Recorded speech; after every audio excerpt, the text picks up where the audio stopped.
కాళేశ్వరంపై రేవంత్ సర్కారు ఏర్పాటు చేసిన కమిషన్ పక్కా పొలిటికల్ నివేదికను అందజేసింది. జస్టిస్ పినాకి చంద్రఘోష్ పరిధి దాటి వ్యవహరించారు. నివేదిక మొత్తం రాజకీయ వ్యాఖ్యలతో నిండిపోయింది. మాజీ సీఎం కేసీఆర్ లక్ష్యంగా తీవ్ర ఆరోపణలు చేయడంపై విమర్శలు వెల్లువెత్తుతున్నాయి.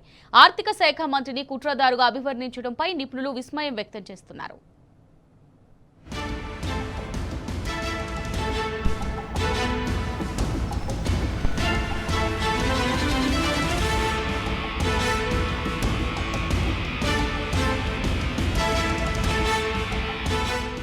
ఒక అంశంపై విచారణ జరిపేందుకు కమిషన్ను నియమిస్తే ఏం చేయాలి? తప్పులు ఎక్కడ దొర్లాయో సాంకేతిక ఆధారాలు సేకరించాలి. ఎవరెవరు తప్పు చేశారో గుర్తించి సహేతుకంగా నివేదికలో పొందుపరచాలి. కానీ కాళేశ్వరం ప్రాజెక్టుపై రాష్ట్ర ప్రభుత్వం నియమించిన జస్టిస్ పిసి ఘోష్ కమిషన్ మాత్రం ఈ మౌలిక సూత్రాలను ఏమాత్రం పట్టించుకోకుండా పక్కా రాజకీయ కమిషన్ గానే వ్యవహరించిందనే విమర్శలు వెల్లువెత్తుతున్నాయి. రాష్ట్ర ప్రభుత్వం మాజీ సీఎం కేసీఆర్ ను బదనాం చేయాలనే లక్ష్యంతోనే నివేదిక రూపొందించినట్లు స్పష్టమవుతోంది. ఆధారాలను ప్రజల ముందు ఉంచాల్సిన కమిషన్ తన పరిధిని దాటి పూర్తిగా రాజకీయ విమర్శలు చేసింది. తద్వారా రాజకీయంగా ఇరుకున పెట్టడంతో పాటు వ్యక్తిత్వ హననంపై దృష్టి సారించిందని తేటతెల్లమైంది. అందుకే ఈ నివేదికను కాంగ్రెస్ నివేదికగా చూడాలని నిపుణులు పేర్కొంటున్నారు.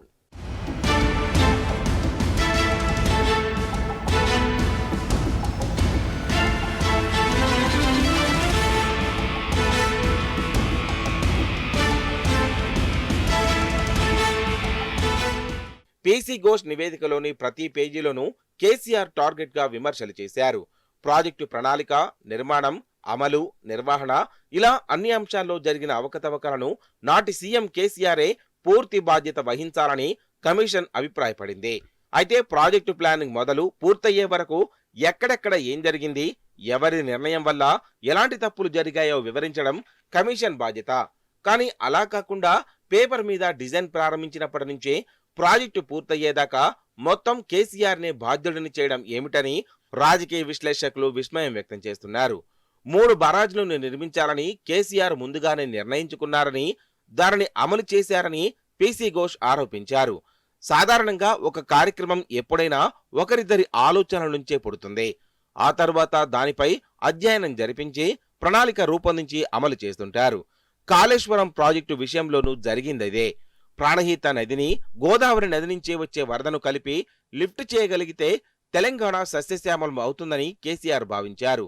ఇదే ఆలోచనను సహచర మంత్రులు, ఇరిగేషన్ నిపుణుల అభిప్రాయాలు, వ్యాప్కోస్ వంటి జాతీయ సంస్థలతో అధ్యయనాలు నిర్వహించారు. ఇవన్నీ వదిలేసి కేసీఆర్ లక్ష్యంగా వ్యాఖ్యలు చేయడంపై విమర్శలు వెల్లువెత్తుతున్నాయి.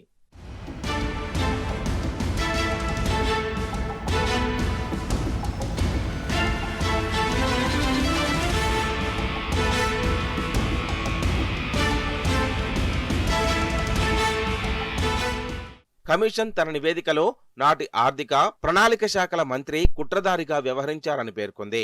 ఒక మంత్రి గురించి ఇంత కఠినమైన పదజాలం వాడవలసిన అవసరం ఏమొచ్చిందని నిపుణులు ప్రశ్నిస్తున్నారు.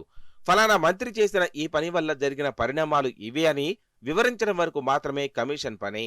కానీ ఆ పరిధులన్నింటినీ ఉల్లంఘించి మంత్రిని కుట్రదారిగా అభివర్ణించి సొంత భాష్యం చెప్పడం ఏమిటని విస్మయం వ్యక్తం చేస్తున్నారు. పైగా మాజీ సీఎం కేసీఆర్ 3 బరాజులను కట్టాలన్న తన కోరికను తీర్చుకునేందుకు ఈ కుట్రాములకు అనుమతులు మంజూరు చేశారని ఆరోపించారు. ఈ వ్యాఖ్యలపైన తీవ్ర వ్యతిరేకత వ్యక్తమవుతోంది. నాటి ఆర్థిక మంత్రిపైన కమిషన్ తీవ్ర వ్యాఖ్యలు చేసింది. రాష్ట్ర ఆర్థిక స్థితిగతులపై ఆర్థిక మంత్రికి అవగాహన లోపించిందని, నిబద్ధత, సమగ్రత లేదంటూ ఆరోపణలు చేసింది. దీనిపైన నిపుణులు విస్మయం వ్యక్తం చేస్తున్నారు. కమిషన్ ను మేడిగడ్డ, సుందిళ్ల, అన్నారం బరాజులపై విచారణ కోసం నియమించినట్లు నివేదికలో ప్రభుత్వమే పేర్కొంది. కానీ కమిషన్ తన నివేదికలో మొత్తం ప్రాజెక్టే వృధా అన్నట్లుగా వ్యాఖ్యానించింది. కేవలం 3 బరాజులో జరిగిన లోపాల గురించి మాట్లాడాల్సింది పోయి కాళేశ్వరం ప్రాజెక్టు ప్రజాధనం దుర్వినియోగానికి పరాకాష్ఠగా మిగిలిపోయిందంటూ వ్యాఖ్యానించడంపైన మండిపడుతున్నారు. ఎన్ని కుట్రలు చేసినా కాళేశ్వరం ప్రాజెక్టు అనేది తెలంగాణపై కేసీఆర్ చేసిన సంతకమని, దానిని చెరిపివేయలేరని స్పష్టం చేస్తున్నారు.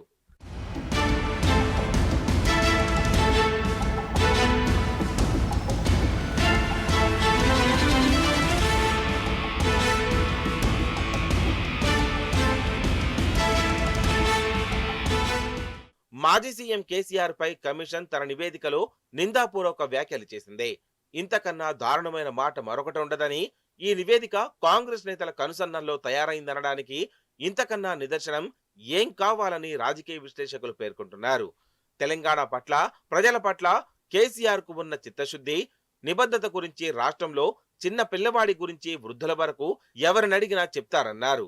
అలాంటిది ప్రజా ప్రయోజనాలకు విరుద్ధంగా పనిచేశారన్న కమిషన్ మాటలను ఎవరూ నమ్మరని స్పష్టం చేస్తున్నారు.